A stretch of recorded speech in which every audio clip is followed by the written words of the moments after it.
Hi friends, I am back. Here I am teaching some sentences by using suppressed.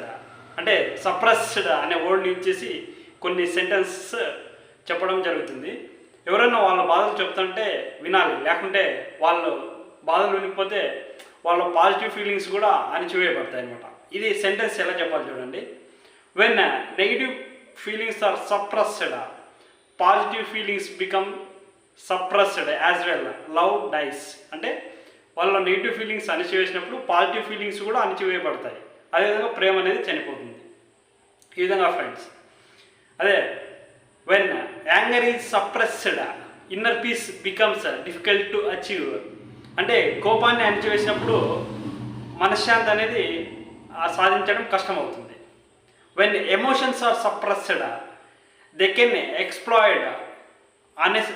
Explode unexpectedly. అంటే మనలో భావాలను అణిచివేసినప్పుడు అవి ఒక్కోసారి పెద్ద బాంబులాగా పేలుతాయి అన్నమాట. When pain is suppressed, healing takes more time.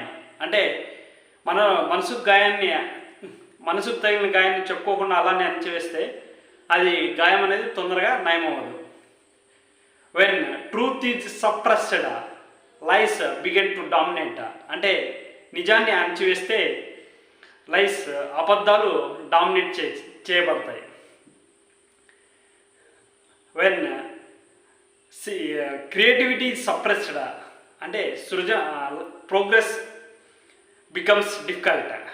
అంటే క్రియేటివిటీని సృజనాత్మకతని అణిచివేసినప్పుడు ప్రోగ్రెస్ అనేది తగ్గిపోతుంది అనమాట. When creativity is suppressed, progress slows down.